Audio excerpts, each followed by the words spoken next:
আমনে মোরে বিয়ে হইরে প্রতারণা হরছেন। অমাতারি তুই কও কি মুই তোর লাগে কি প্রতারণা হচ্ছি? আমনে কিরে কাটতে কোন আমনে মোরে একটু ভালোবাসছেন? ভালো না বাসলে পোলামাইয়া গুলো কি গাঙ্গের তন বাসিয়েছে? হেলে মোর রাতের মিন্দি লাল হইলে না কে?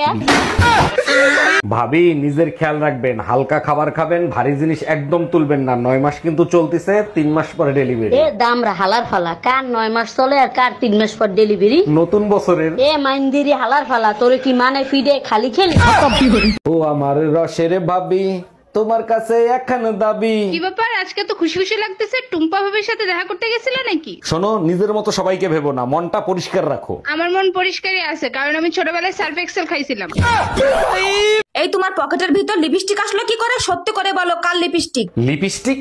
আরে শাওন ভাই বলছিল তোমার ঠোঁট নাকি কালো হয়ে গেছে, তাই তোমার জন্য লিপস্টিক কিনছিলাম। 1 মিনিট, এটা তো ব্যবহার করা লিপস্টিক আর অনেক দামি লিপস্টিক। সত্যি করে বলো, এই লিপস্টিক কার? তোমার ঠোঁট তো দামি, তাই দামি ঠোঁটের জন্য দামি লিপস্টিক কিনছি, আর আমি নিজে ব্যবহার করে আনছি।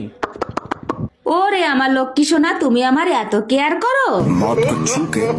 ডাক্তার, আমার বউয়ের জ্ঞান কি ফিরছে? হ্যাঁ অরুণ সাহেব, জ্ঞান ফিরছে। এই রকম রোগীদের প্রাথমিক চিকিৎসা দিবেন, মুখ দিয়ে অক্সিজেন দিবেন, তাহলেই জ্ঞান ফিরে যাবে। ধন্যবাদ ডাক্তার এত সুন্দর উপদেশ দেওয়ার জন্য। এবার বলেন মেয়েদের অজ্ঞান করব কিভাবে? বাসায় চলো, আমি শিখাই দেবো কিভাবে অজ্ঞান করতে হয়।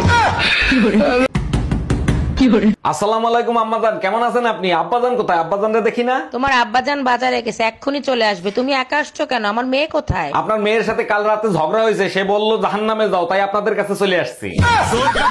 দেখিস আমি এমন ভাবে সাজবো, সবাই শুধু আমাকেই দেখবে। এই গরমে পার্টিতে যাবা? তোমার মেকআপ তো সব গলিয়ে পড়বে। বাজে কথা বইলো না। আচ্ছা বলো তো, কি পরলে সবার থেকে আমাকে আলাদা লাগবে আর সবাই শুধু আমাকেই দেখবে? তুমি এক কাজ করো, সোয়েটার পরে যাও, সবাই শুধু তোমারই দেখবে। আসসালামু আলাইকুম আম্মাজান, হ্যাপি নিউ ইয়ার। জামাই, তোমারে কতবার বলছি আমার সাথে ইংলিশে কথা বলবা না, আমি ইংলিশ বুঝি না। আমার তো মনেই ছিল না। নতুন সাল মুবারক আম্মাজান। কোথায় তুমি নতুন শাল দেখতেছো? এটা তো তোমার শ্বশুর আব্বা 5 বছর আগে কিনা দিছে। আচ্ছা একটা কথা বলি, সত্যি সত্যি উত্তর দিবা, একদম মিথ্যা বলবা না। কি বলো এগুলো? আমি কি আজ পর্যন্ত তোমার মিথ্যে কথা বলছি? বলো কি জানতে চাও? আচ্ছা, তোমার সাথে যদি কালো একটা মেয়ের বিয়ে হতো তখন তুমি কি করতা? শোনো, কালো হোক আর সাদা হোক, বিষ তো বিষই, তাই না?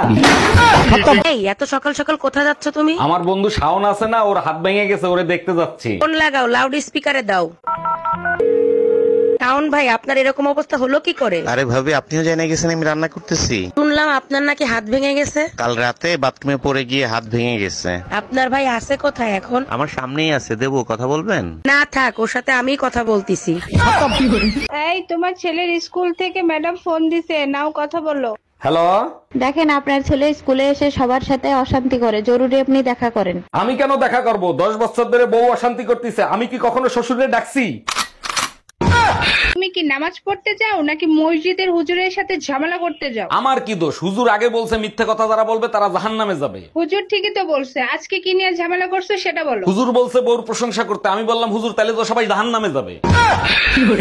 এই এবার পুজোয় কি করবা, কোনো সিদ্ধান্ত নিছো? পুজোয় তো কিছু কিনে দিলে না, তাই এইবার সিদ্ধান্ত নিছি পুজো বাপের বাড়িই করব। বলো কি, তাই নাকি? তাহলে আমি এখনই তোমার জন্য টিকিট কেটে নিয়ে আসি। আমি বাপের বাড়ি গেলে টুম্পা বাবির সাথে রাসলীলা করতে সুবিধা হবে, তাই না?